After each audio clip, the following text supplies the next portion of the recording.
Dear listeners, Assalamu alaikum wa rahmatullah. Hope you all are fit and fine. গত ক্লাসে তোমাদেরকে lesson 6 দেখানো হয়েছিল। আজকে দেখাবো লেসন 7 দ্য হোম মেকার। যারা যারা আমার চ্যানেলে নতুন তারা চ্যানেলটি সাবস্ক্রাইব করে দিও। দেখো দেরি না করে শুরু করা যাক। Look at the pictures and discuss the following question in pairs. এই ছবিগুলো দেখো এবং জোড়ায় জোড়ায় প্রশ্নগুলো আলোচনা করো।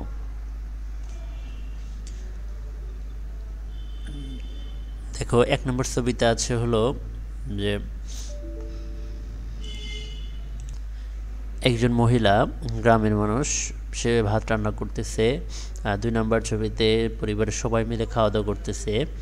3 নম্বর ছবিতে একজন লোক এখানে একটা করাত, হাতুর, বাটাল এগুলো নিয়ে যাচ্ছে। 4 নম্বর ছবিতে একটা মহিলা ধান মারাচ্ছে। 5 নম্বর ছবিতে 2 জন বালিকা খেলছে। 6 নম্বর ছবিতে চাউল ঝাড়তেছে আর কি। প্রশ্নটা হলো where do you think the family lives? তুমি কোথায় মনে করো, তুমি পরিবারটি কোথায় বাস করে বলে তুমি মনে করো? তো এখন 2 জন আলোচনা করবে। আলোচনাটা এরকম হতে পারে যে কোনো একটা নাম দিয়ে দিল অথবা বলল বন্ধু, বন্ধু হিসেবে সম্বোধন করলো যে friend, where do you think the family lives? এখন একজন উত্তর দেবে যে I think the family lives in a village. এখন প্রথমজন আবার বলবে I also agree with you, thank you. এবার আসি বি নাম্বারে। Ask and answer the question in pairs. প্রশ্ন করো এবং উত্তর দাও জোড়ায় জোড়ায়। What do you see? তুমি কি দেখতে পাও ইন পিকচার 1, 2, 3, 4? এই 1, 2, 3, 4 নম্বর ছবিতে তুমি কি দেখতে পাও? এবার সি নাম্বারে আছে রিড অ্যাবাউট দ্য ফ্যামিলি। পরিবারটি সম্পর্কে পড়ো। Miss Nazma and Mr. Jainul Ali live in a small village with their daughters. Mrs Nazma এবং জয়নুল, মিস্টার জয়নুল, জনাব জয়নুল আলী এটা ছোট গ্রামে তার মেয়েদের সাথে বাস করে। Mitu aged 7 and Nitu aged 5। মিতুর বয়স 7 বছর এবং নিতুর 5 বছর। Joynul is a carpenter. Carpenter মানে কাঠ মিস্ত্রি। তাহলে জয়নুল একজন কাঠ মিস্ত্রি। He is hired by the villagers to make chairs, tables, ফিরা মানে লো স্টুল, নিচু যে স্টুলগুলো থাকে সেগুলা, অ্যান্ড আদার ফার্নিচার। তাকে গ্রামবাসীরা ভাড়া করে। হি ইজ হায়ার্ড, তাকে ভাড়া করে বাই দ্য ভিলেজার্স, গ্রামবাসীদের দ্বারা বা গ্রামবাসীরা, টু মেক চেয়ার্স, টেবলস, ফিরা মানে চেয়ার, টেবিল, ফিরা মানে লো স্টুলগুলা এবং অন্যান্য জিনিসপত্র তৈরি করতে। He is also asked to do, তাকে আরও বলা হয় টু ডু করতে, স্মল রিপেয়ার ওয়ার্ক ছোটোখাটো মেরামতের কাজ।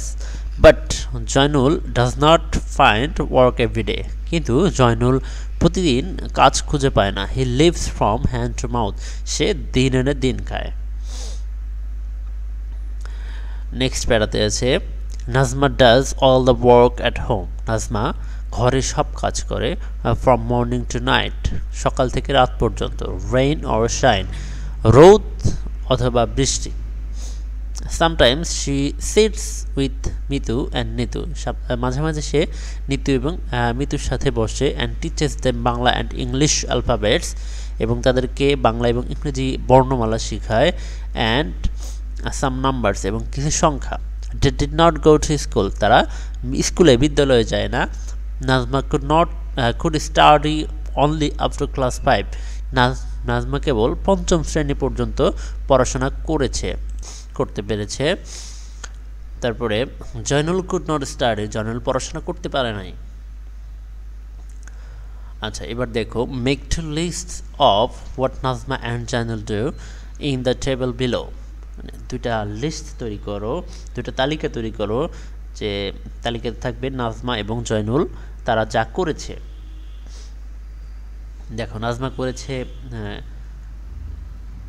কুক রান্নাবান্না করে, ওয়াশেস ক্লোথস কাপড় চোপড় ধোয়, ক্লিনস জামা কাপড় পরিষ্কার করে, তারপরে ক্লিনস হোম অ্যান্ড ইয়ার্ড মানে বাড়িঘর এবং বাড়ির উঠানটা পরিষ্কার করে, তারপরে থ্রেশেস প্যাডি মানে ধান মাড়াই করে, উইনোস রাইস ধান থেকে খড়কুটা আলাদা করে, যেটা 6 নম্বর ছবিতে দেখছি, এই যে ধান মাড়াই করতেছে এবং ধান থেকে খড়কুটা আলাদা করতেছে। তারপরে সার্ভ ফুড খাদ্য পরিবেশন করে, টেকস কেয়ার অফ চিলড্রেন সন্তানদের দেখাশোনা করে। আর জয়নুল কি করে? Zainul make stools, make chairs, table, পিরা, make meat safe, showcase, sofa, আলমিরা, ডাজ স্মল রিপেয়ার ওয়ার্ক। আশা করি এটার কারো কোনো সমস্যা হবে না।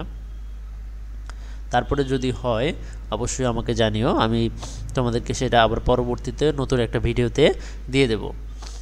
আচ্ছা, এটা একটু আবার বলে দিই। নাজমা কি করে? Cooks, washes clothes, cleans home and yard. তারপরে threshes paddy, winnows rice, serves food, takes care of children. আর বিতে জয়নুল কি করে? Makes tool, makes chair, table, পিরা, makes meat safe, showcase, sofa, আলমিরা, ডাজ স্মল রিপেয়ার ওয়ার্ক। তারপর E number, match the phrases or words with their meaning.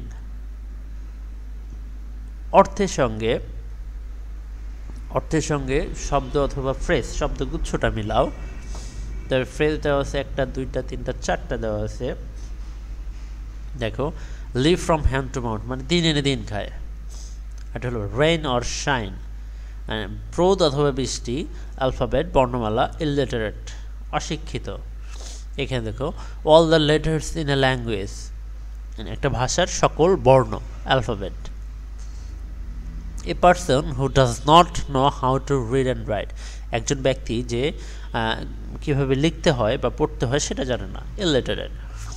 Spend all the money you earn on basic needs, example food and clothes, you can not save any money মানে তুমি সকল টাকা খরচ করে দাও খাদ্য এবং জামা কাপড়ের পেছনে, তুমি কোনো টাকা রাখতে পারো না। সেটাকে বলে কি? Live from hand to mouth. In good or bad weather, rain or shine. আশা করি এটা সবাই বুঝতে পেরেছ। আচ্ছা, এরপরে আছে first discuss in groups, then write an answer to this question. প্রথমে আলোচনা করে একটা দলে, তারপর এই প্রশ্নের উত্তর লেখো। What do you think is the reason why Mithu and Nitu do not go to school? তুমি কি মনে করো যে নিতু এবং মিতু কেন বিদ্যালয়ে যায় না? কারণ মিতুর বয়স 7 বছর আর নিতুর 5 বছর, আর তারা বিদ্যালয়ে যায় না কারণ তার বাবা মা চরম দরিদ্রের ভিতরে আছে। তারা দারিদ্র্য সীমার একদম নিচে স্তরে বাস করে, এই জন্য তারা বিদ্যালয়ে যেতে পারে না। আশা করি সবাই বুঝতে পেরেছ। কোথাও কোনো সমস্যা হলে অবশ্যই জানিও, চেষ্টা করব সলভ করে দেওয়ার জন্য।